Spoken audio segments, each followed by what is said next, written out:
So, good morning mga katanim. Okay, nandito muli tayo sa tutorial natin, no?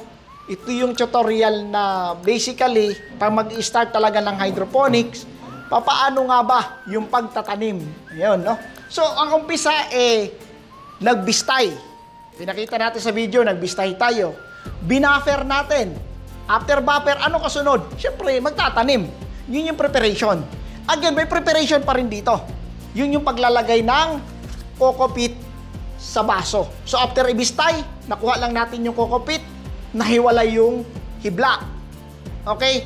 Then, binuffer natin sa calcium nitrate, doon sa calcinate. Ngayon, pagka-buffer, after 2 days, kasi 15 grams ang ginamit natin na calcinate, pinigaan. Kaso buo-buo. Kailangan gawing buhaghag. So, ito na, buhaghag na siya.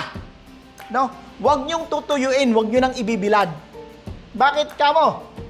Kailangan basa, medyo basa, huwag naman over wet.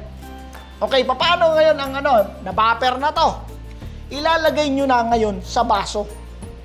Kahit mag-transplant o mag-direct sowing tayo nitong ating seeds na galing sa katanim store, maglalagay pa rin tayo sa baso. Paano paglalagay? Kailangan buhaghag. Huwag nyong isisiksik. No? Para makabuelo yung ugat. Pero pwedeng itaktak mga katanim. No? Pwedeng itaktak yan. Okay? Naintindihan? Ganyan. Sasampol ko lang ngayon. Pero kayo ang gagawa nito. Alangan man lagyan ko to lahat. Ano kayo? Siniswerte. De, joke lang. Ito yung time na, ito yung proseso na napakatrabaho. Kasi lahat ng cups, example, 2,500 cups a week. Hindi lang 2,500 itatanim mo. Siyempre, mayroon kang room for mortality. Mga 2,600. Biro mo, 2,600 ilalagyan mo yan isa-isa. Di 2,600 suhulugan mo, 2,500 halos nito. 2 tubs at kalahati, o more than pa kalahati, kahit 2,600, kada isang tub, 1,000. Naintindihan ko pa paano ilagay? Lalagay natin dito. Okay? So, nasa harapan ko, na-discuss na rin natin to, yung KISS. Paano itunaw yung KISS Plus? May kasamang iron. Tinunaw na rin natin tong KFF. Diba? Ito na yung ano natin. Then, naglagay tayo sa tinunaw natin doon sa tangke kung paano ang A and B. Ngayon, nilagyan natin yung tangke ng germination area. Yung growing, di pa natin nilagyan. Kasi 20 days pa naman tayo sa germination area. Linagyan natin ng pH down? Wala pa. Pero nag-trial na tayo dito sa pH down kung paano ipababa. Di ba? Ngayon, kailangan nyo ilagyan ng pH down yon para maibaba. Pero dahan-dahan lang. Naintindihan nyo naman kung paano ang proseso. Ngayon, ito na ang pagtatanim. So, ang gagawin natin, hindi yung porket malaki ang farm, direct sowing na kayo. Gusto ko matutunan nyo yung basic na pagtatransplant. Baka later on, kapusin kayo, katanim. Tulong, di kami marunong mag-transplant, nakabili kami ng seedling. Paano ba to gawin? Ngayon, ituturo ko sa inyo direct sowing, ituturo ko rin yung transplanting. Pero, kailangan matuto kayo maglagay ng coco peat dito sa baso. O, Sir Dennis, ano pa ginagawa mo? Wala, mag-antay ka pa dyan. O, halika kayo, boys! Pati si Boss J, halika Boss J! Boss, halika. Kailangan huwag isisiksik. Yan. Oh, yan. Pwede itaktak. Sige, malawak yung planggana ko. Oh, yan. Yan. Nahapuin mo sa ibabaw pero hindi mabigat. Sige, Boss J, taktak mo muna para may laman sa loob. Pag magaan yan, walang laman sa loob. Yan. Sabay ipipila natin dito. Yan. Damihan nyo at marami tayong magta-transplant to. 50 yan. Unang cup. Oh. Mayroon pa sa likod doon. So, hindi pwede siksikin. Hindi pwede isiksik, pero kailangan mataktak, may laman lang sa loob, yung normal lang na malagyan. Sige, damihan nyo at marami yan.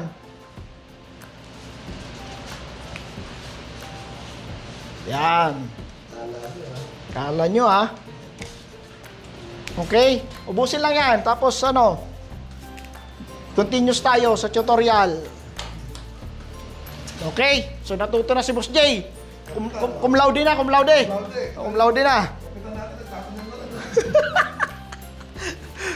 Cum laude na. O, ang bilis talaga, oh. Ganyan dapat, ha? Pag actual na, ganyan, mabilis, ha? Oo, 2,500 yan, weekly. 6,000 heads yun. 6,000 head?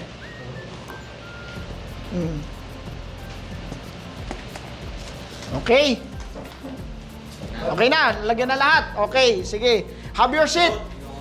Take a seat. Students, upo muna. Okay, discussion. Asan yung ano ko? So, gagamit tayo dito ng chopstick. So, kailangan nyo muna kumain sa restaurant. Ang pamahiin, kapag magta-transplant o magsusowing, ang pamahiin, kakain kayo sa Chinese restaurant o Japanese restaurant. Para makapag-uwi na. Chopstick. Grabing pamahiin yan. Okay, naintindihan ha? Minsan, ang pamahiin ko noon, kumakain muna ako ng banana Q. Bakit? Para makuha ko yung banana Q stick. So ngayon, kapag direct sowing, tatandaan, bubutasan mo lang ang ating caps ng gapinch. Okay? Kung ang size ng buto natin, maliit pa sa munggo, dapat ang butas times 2 lang. Huwag masyadong malalim. Di mo kailangan maghukay dyan 4 feet. Para itanim yung lettuce natin. Okay? So, konti lang ang butas sa gitna. Bakit gitna? Para yung pagtubo ng lettuce, wala na to transplanting. Direct sowing na tayo eh. Nasa gitna. Di ba? Nasa ang ugat niya, distributed. Konti lang. Okay? Yan. Alam naman ako lang magbutas. Kayo din.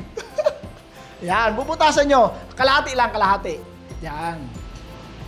Masyado malalim. Mababaw lang. Bababaw lang. Ayan. Kontrolin mo. Masyado ka. Yan. Yan. Yan. Diba? Natututo ka na ngayon.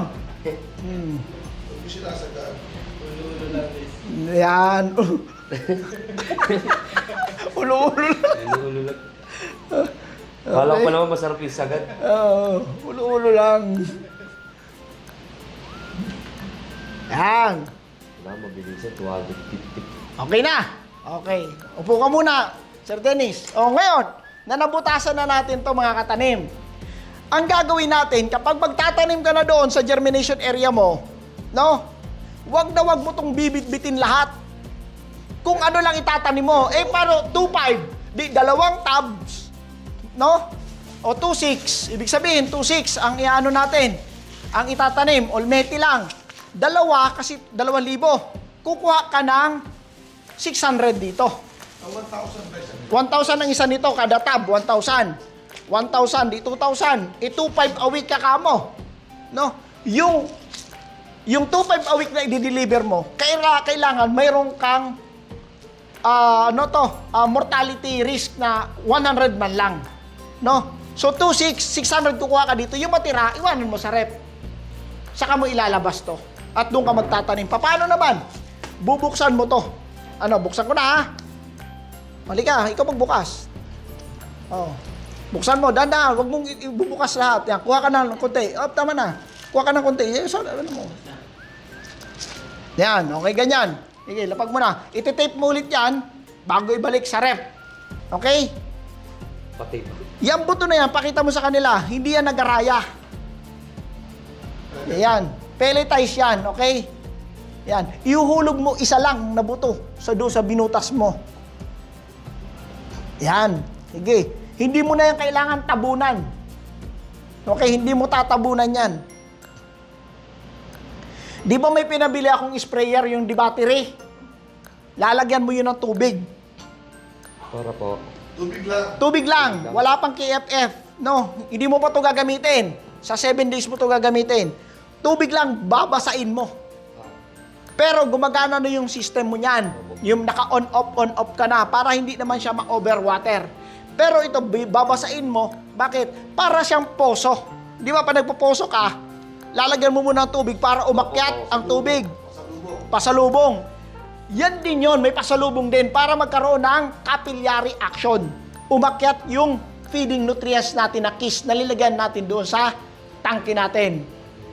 Naintindihan? Kaya babasain, pero tubig ang pangbasa. Naintindihan? Huwag nutrients, huwag KFF. Tubig lang. Tubig lang. Ito water lang. Imaginein mo na mabasa yung seeds para mag-crack siya at tumubo. Okay? Naintindihan? Yan ang direct sowing. Okay? Paano kung kratky? No? Bottom drenching, ika 4 days mo na ang bottom drenching. Ibang discussion yon. Since na ito mga katanim, ang system nila, dito nakatuon ang pagtuturo natin kung ano yung ginawa nilang sistema. So kahit ito nakalapag na doon, ilapag mo na, lagyan mo ng coco pit, yung caps, ilatag mo na doon sa table mo, na germination table, doon mo na butasan, doon mo na hulugan ng buto. Right after pagkahulog mo ng buto, basain. Anong oras pwede mag-sowing? Yan. Ang sowing natin anytime. No? Pero mas maganda sa hapon. Para pati ikaw di ka mainitan. Okay? Naintindihan? Nakuha ba mga katanim? Ang sowing, hindi tinatabunan, nakapatong lang yung mga buto. Ngayon, katanim, sa ganitong pamamaraan, ilang cups lang to? 3, 6, 9, 12, 15, 18, 21 lang. 24.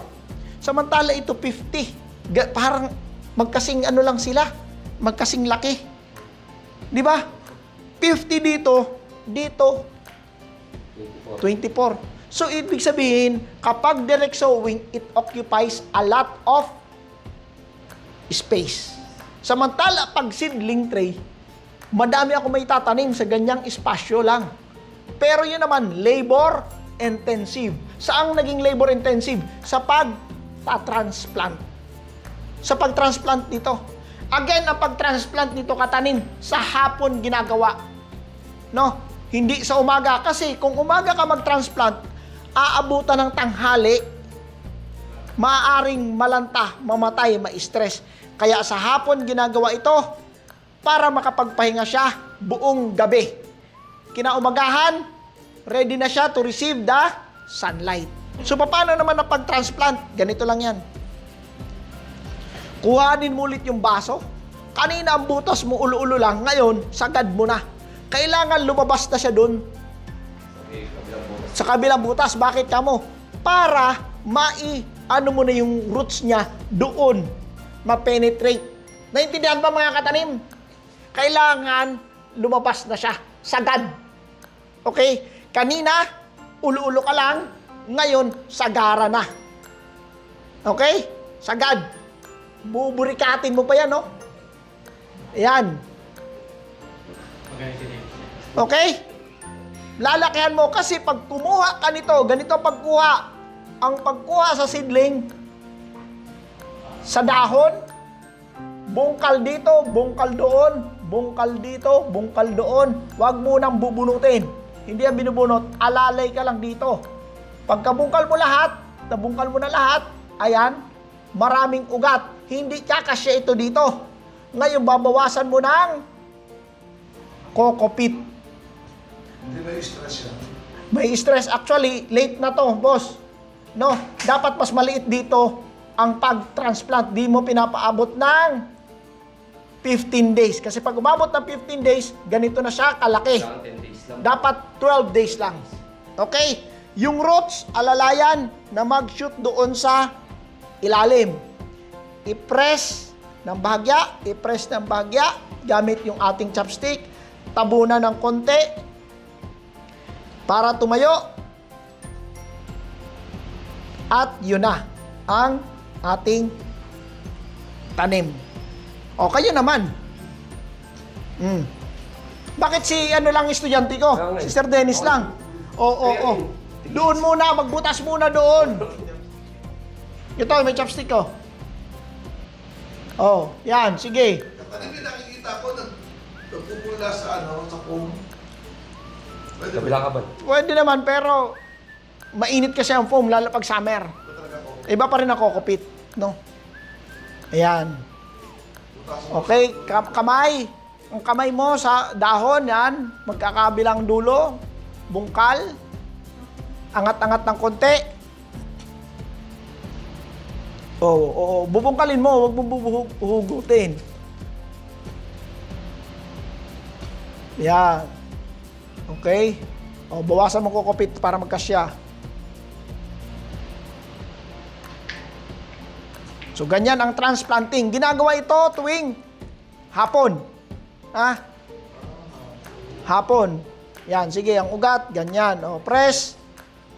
Yan, press hanggang sa tumayo. Yan, tabunan para tumayo. Yan. Isipin mo na lang, 2.5 itatransplant mo nito, payag ka. 5. Magagawa. Yung pulo ba sa tao? Tapos natin mamaya yung triangle natin na malit na gano'n. Doon natin lagay yun. Dennis, yung triangle natin. Sige lang. Okay lang kahit hindi mo ano, basta sumagad doon sa ilalim. Yan, malaman mo sumagad sa ilalim. Okay? Yan.